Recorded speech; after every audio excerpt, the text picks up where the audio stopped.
Assalamualaikum warahmatullahi wabarakatuh.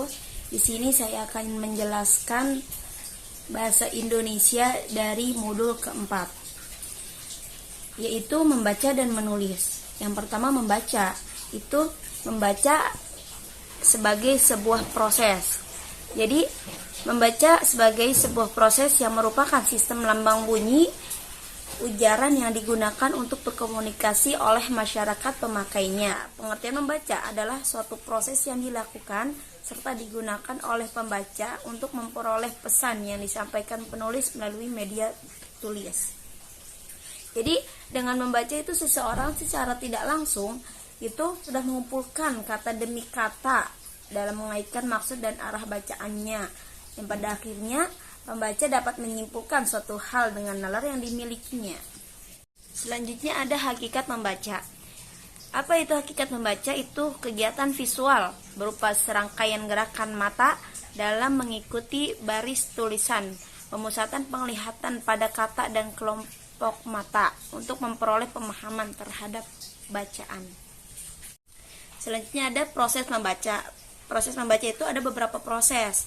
Yang pertama itu sebagai proses psikologi, dan yang kedua sebagai proses sensori, yang ketiga sebagai proses perseptual, keempat itu sebagai proses perkembangan, yang kelima dan yang terakhir itu sebagai proses perkembangan keterampilan. Dan juga ada jenis membaca. Jenis membaca itu ada apa saja?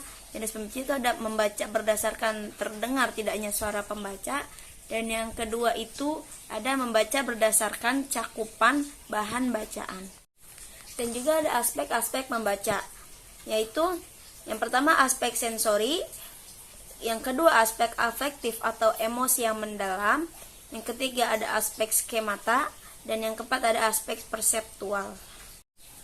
Ada juga tahap-tahap dalam kegiatan membaca, yaitu kegiatan pra membaca, kegiatan membaca, kegiatan pasca membaca, membaca cepat, dan kemampuan efektif membaca. Dan sekarang yang nomor kedua, tadi setelah membaca itu sekarang menulis. Proses menulis itu ada pengertian menulis. Yang pertama, pengertian menulis itu adalah kegiatan menuangkan ide atau gagasan dengan menggunakan bahasa tulis sebagai media penyampai. Dan ada juga kemampuan menulis. Kemampuan menulis adalah kemampuan yang bersifat aktif dan produktif di dalam menghasilkan tulisan yang diperoleh melalui proses pembelajaran dan latihan secara terus-menerus. Dan ada juga tujuan menulis. Untuk memberikan informasi sebagai seorang penulis, dapat menyebarkan informasi melalui tulisannya.